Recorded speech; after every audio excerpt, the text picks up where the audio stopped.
Pinabulaanan po ng komisyon ang no election scenario sa 2028. Yan po'y taliwas doon sa naunang pahayag ni Vice President Sara Duterte. Naghahanda na rin po ang komisyon para sa nalalapit na halalan.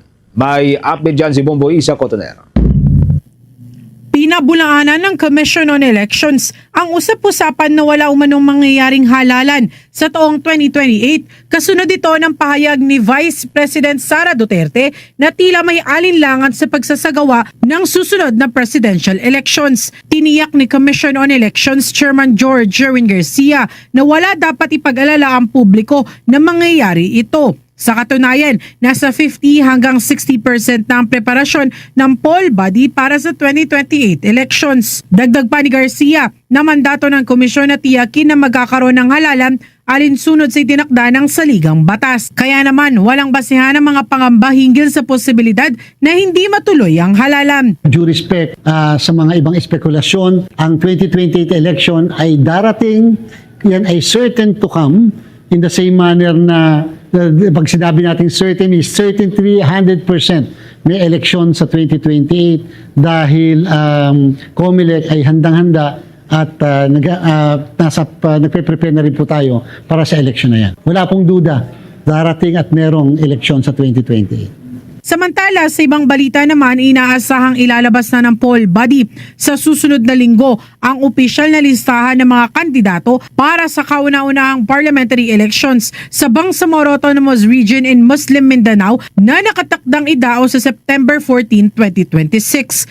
Ayon kay Garcia, kabilang sa ilalabas ng poll body ang mga kandidato sa parliamentary districts kasama ang kanilang certificates of candidacy, certificates of nomination and acceptance at mga kinatawan ng sectoral organizations upang mas makilala ng mga botante.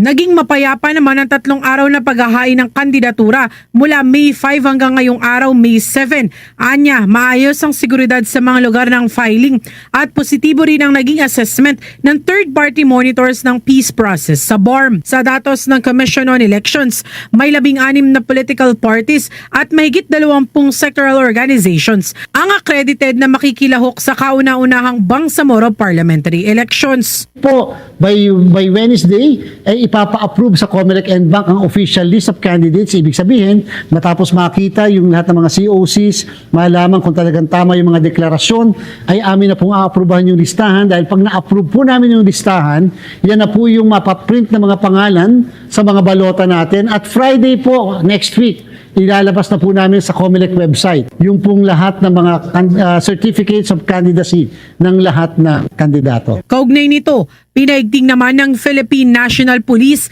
ang seguridad sa rehiyon habang nagpapatuloy ang election preparations. Nagdagdag ng police visibility at checkpoints sa mga pangunahing lugar upang mapanatili ang kapayapaan at kaayusan. Aabot naman sa 9,000 na mga pulis ang ide-deploy ng Police Regional Office Bangsamoro Autonomous Region para tiyakin ang ligtas at maayos na pagsasagawa ng halalan sa BORM. Mula sa lungsod ng Maynila, ito si Bombo Isa Cotoner and this is Bombo Radio Philippines, the #1 and most trusted source of news and information. Basta Radio Bombo. For the most trusted source of news and information, visit our website at www.bomboradio.com. Follow us on Bombo Radio mobile app, Facebook, YouTube, TikTok, and X, formerly Twitter. Like, share, and stay connected. Anytime, anywhere.